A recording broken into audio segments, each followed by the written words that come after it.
ओम नमः शिवाय। मैं मायाराम बापू अपने चैनल साक्षी भाव ध्यान साधना केंद्र पर आप सभी मित्रों का बहुत बहुत स्वागत करता हूँ। मित्रों, अभी मैं जो बात कहने जा रहा हूँ उसको पूरी सुनिए और बड़े ध्यान से सुनिए, और सिर्फ एक बार ही मत सुनिए, 4, 6, 10 बार, 20 बार, जितनी बार आप सुन सकते हो इसे सुनिए।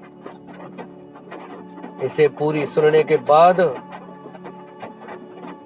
आपको मालूम होगा कि हम क्या कर रहे हैं, और वास्तव में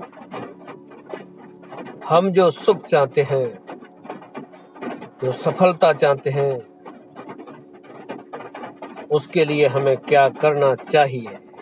मैं कहता हूं कि थोड़ा ठहर जाइए, रुकिए। कहां भागे जा रहे हो? ये संसार यूं पागल हुआ भाग रहा है, भाग रहा है, भाग रहा है। अरे कहां भाग रहे हो? एक के पीछे एक जैसे भेड़ें भागती हैं। अगर एक कुआं में गिर गई तो उसके पीछे सारी कुआं में गिरती ही जाएंगी, गिरती जाएंगी। उनको ज्ञान ही नहीं है कि एक क्यों गिरी, क्या हुआ और कहां गिरी, हो क्या रहा है। उनको कोई मतलब नहीं है। बस एक के पीछे एक भेड़ चाल को समझिए तो सही। संसार जैसे भाग रहा है, भाग रहा है, भाग रहा है, भागते ही चले जा रहे हैं, बिना सोचे, बिना समझे।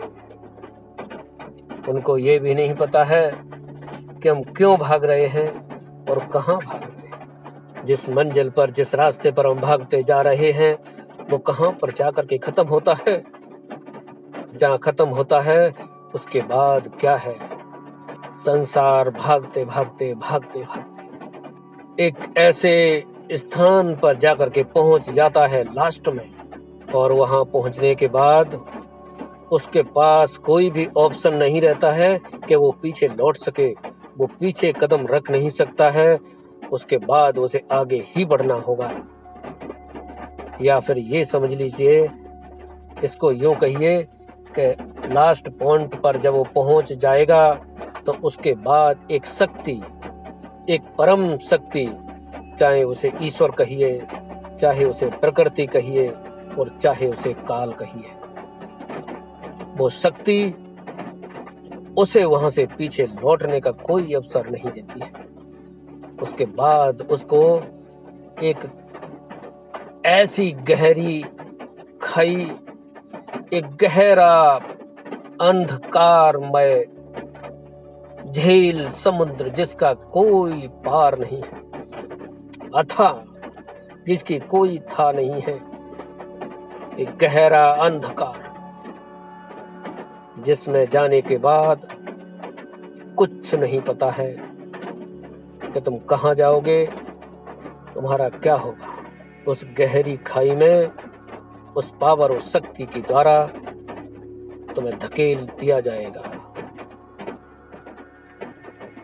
जब लास्ट पॉइंट पर पहुंच करके उस गहरी अंधी खाई को आप देखोगे और फिर पछताओगे कि हाय, मैंने ये क्या कर दिया। रास्ते में कुछ लोग मिले थे, जिन लोगों ने कहा तो था कि ठहर जाइए, आप कहां जा रहे हो, आप कहां भागे जा रहे हो। कुछ लोगों ने समझाया था कि जहां पर आप जा रहे हो वो रास्ता ऐसी जगह पर जाकर के खत्म होता है कि उसके बाद एक बहुत गहरी खाई है, एक अंधकार है। वहां पर पहुंचने के बाद आपको बहुत दुख होगा, और दूसरी बात, फिर आप लौट नहीं पाओगे। इसलिए उधर मत जाइए।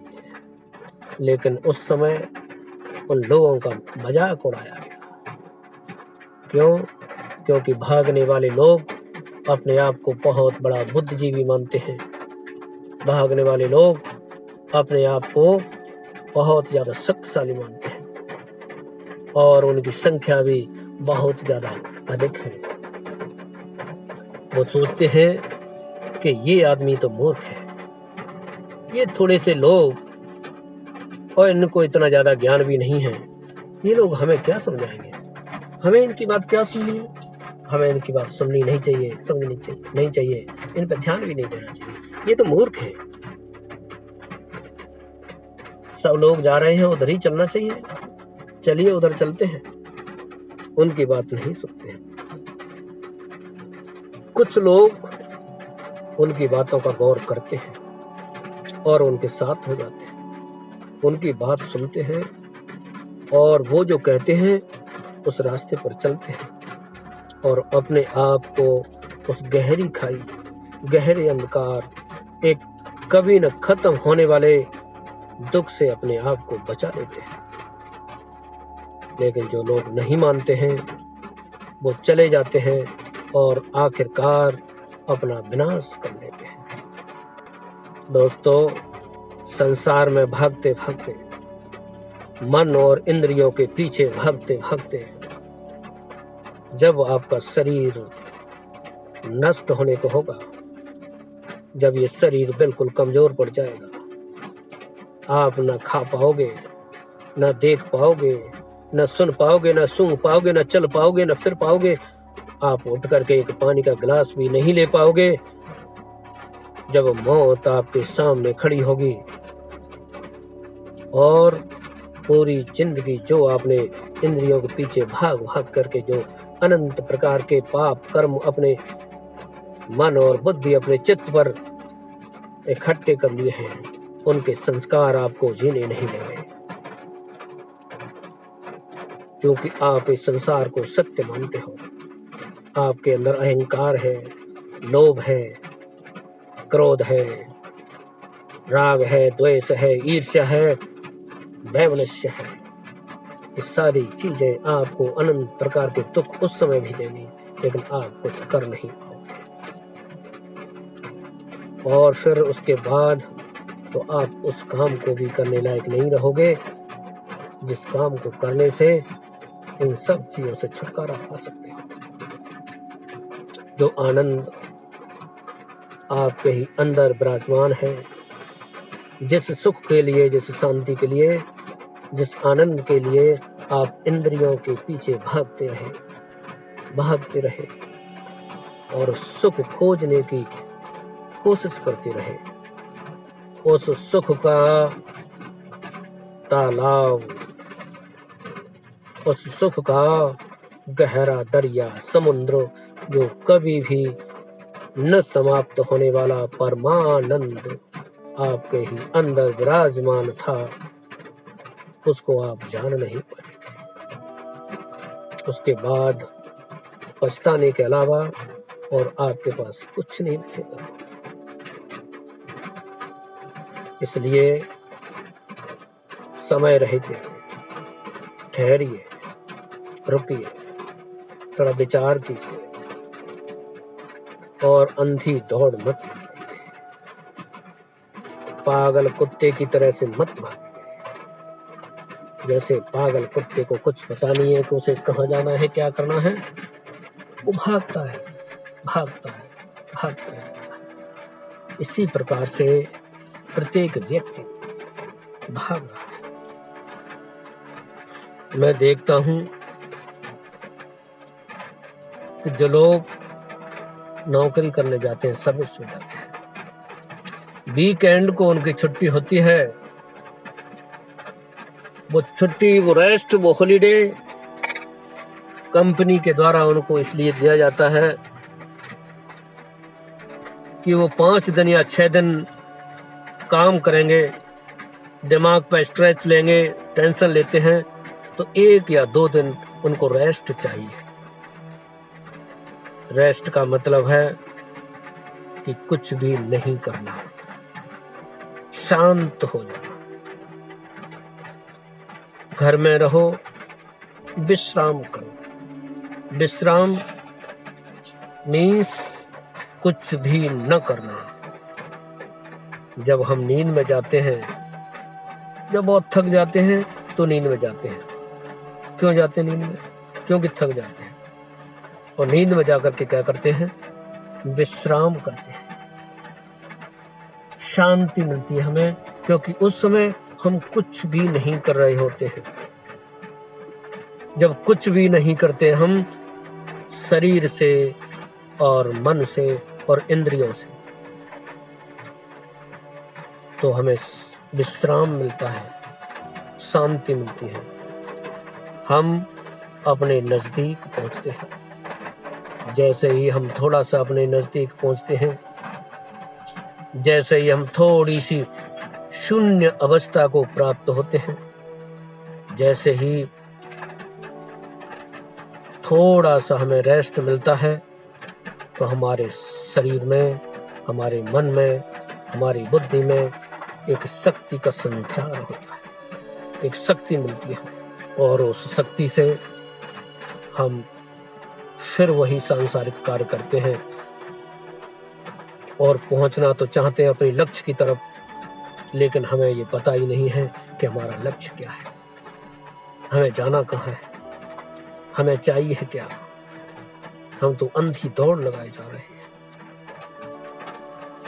तो जो रेस्ट के लिए एक दिन मिलता है, 2 दिन मिलते हैं, उस दिन घर में रहिए और कुछ भी मत करिए, कुछ भी नहीं, शांत शांत शांत। ऐसा करने से आपको आनंद भी मिलेगा, सुख भी मिलेगा और रेस्ट भी मिलेगा, जिससे एनर्जी आएगी और आप उस एनर्जी को सांसारिक कार्यों में भी लगा सकते हो और आध्यात्मिक कार्य में भी लगा सकते हो। लेकिन हम ऐसा करते नहीं हैं।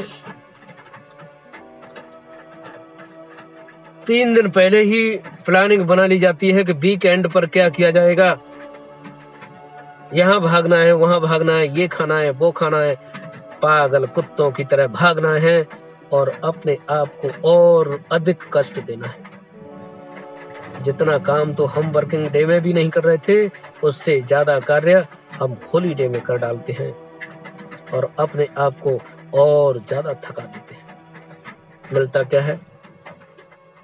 कुछ भी नहीं, कुछ भी नहीं मिलता है। मित्रों, मैं कहना चाहूंगा कि जिस आनंद के लिए आप बाहर भागते हो, तरह तरह के प्रपंच रचते हो, जो खाने लायक चीजें नहीं है उनको भी खाते हो, जो करने लायक कर्म नहीं है उनको भी करते हो, जो सुनने लायक बातें नहीं है उनको भी सुनते हो, जो देखने लायक चीजें नहीं है उनको भी देखते हो,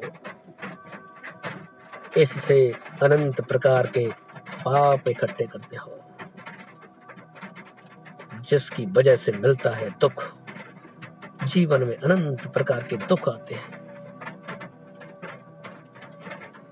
तो ये जितने भी कार्य आप करते हो सुख के लिए, शांति के लिए, लेकिन ध्यान रखना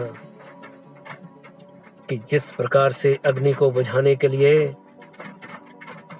अगर आप पेट्रोल का इस्तेमाल करोगे, डीजल का इस्तेमाल करोगे, तो वो अग्नि बुझेगी या और अधिक तेज होती जाएगी और अधिक प्रज्वलित हो जाएगी, जिसमें तुम जल के भस्म हो जाओगे। हम वही काम करते हैं। देखिए, ईश्वर ने हमारा शरीर बनाया है, इंद्रियां भी बनाई हैं, मन भी बनाया है, संसार में सारी चीजें भी बनाई हैं। ठीक है, सब कुछ करना है, खाना भी है, देखना भी है, गाना भी है, सुनना भी है, सब कुछ। मगर ध्यान रखो कि ये लास्ट तय आपको अंतिम सुख, अपना अंतिम आनंद नहीं दे पाएंगे। इनसे तो एक आप शुरुआत कर सकते हो, आप सिर्फ महसूस कर सकते हो कि हाँ, आनंद कुछ होता है, और फिर आपको जानना होगा, ये समझना होगा कि वो आनंद तो एक ही जगह पर है, और वो जगह है हमारे अंदर, स्वयं के भीतर। जब तक आप गहरे उतरोगे नहीं, जब तक आप भीतर जाओगे नहीं, जब तक तुम विश्राम में जाओगे नहीं, अकर्ता के भाव में जाओगे नहीं, उस आनंद तक पहुंच नहीं। तो आनंद को अगर लेना है, मोक्ष को अगर प्राप्त करना है, ईश्वर को अगर जानना है, शक्ति को अगर प्राप्त करना है,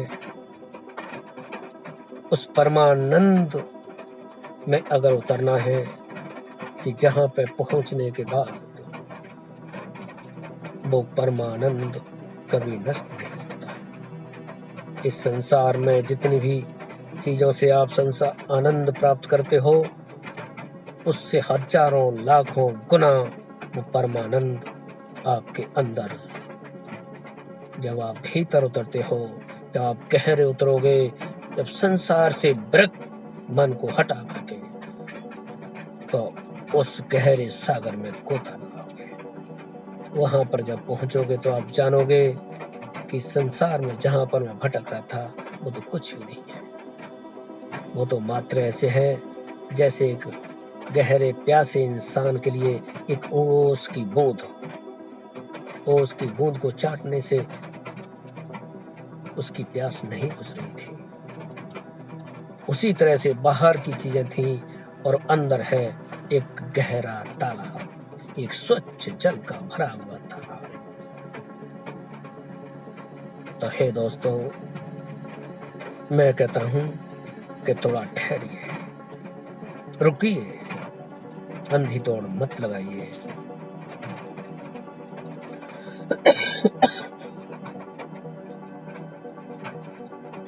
ये आध्यात्मिक विषय है, छोटा विषय नहीं है, बहुत बड़ा विषय है।